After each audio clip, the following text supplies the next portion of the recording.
नाफेडमार्फत खरेदी केलेला कांदा आज बाजारात उतरवण्याची ऑर्डर जेव्हा केंद्र सरकारनं नाफेडला दिल्या, तेव्हा बाजारामध्ये म्हणजे दिल्लीच्या मार्केटमध्ये किंवा देशातल्या प्रमुख शहरांमध्ये जो कांदा येतोय तो उन्हाळ कांदा नसून लाल कांदा आहे.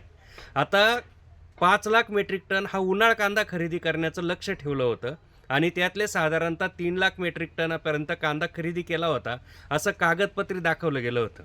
मग 3 लाख मेट्रिक टन किंवा 2.5 लाख मेट्रिक टन जो कांदा खरेदी केला आहे नाफेडनं, तो कांदा कुठं आहे असा आम्हाला प्रश्न पडतो.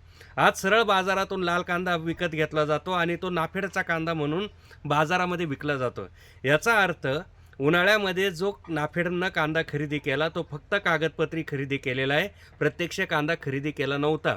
तेव्हाही आम्ही स्वाभिमानी शेतकरी संघटनेच्या मार्फत सातत्यानं सांगत होतो की नाफेडची खरेदी ही कागदावरची खरेदी आहे, ती भूतासारखी खरेदी आहे. एक जण म्हणतो दिसला दिसला, दुसरा म्हणतो कुठं आहे.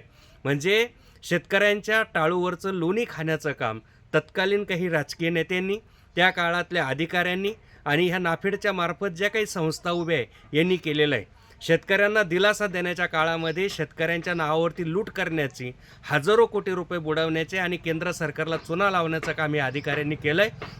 आज जो बाजारात येणारा कांदा हा लाल कांदा आहे, याचा अर्थ उन्हाळ कांदा त्या काळात खरेदी केला नव्हता. म्हणून हजारो कोटी रुपये जे शेतकऱ्यांच्या नावावरती ज्या लोकांनी लुटले, लुबाडले आणि शेतकऱ्यांच्या ताटामध्ये माती कालवली, त्या अधिकाऱ्यांवरती ज्या खरेदी करणाऱ्या संस्था आहेत त्यांच्या चौकशा होऊन, त्याचप्रमाणे त्याच्यामध्ये ज्यांचे ज्यांचे हात अडकले असे राजकीय नेते या सगळ्यांच्या चौकशा व्हायला पाहिजे आणि त्यांना कठोर शिक्षा होणं गरजेची आहे. आणि तशी मागणी आम्ही स्वाभिमानी शेतकरी संघटनेच्या वतीनं केंद्र सरकारला आणि नाफेडला करतो.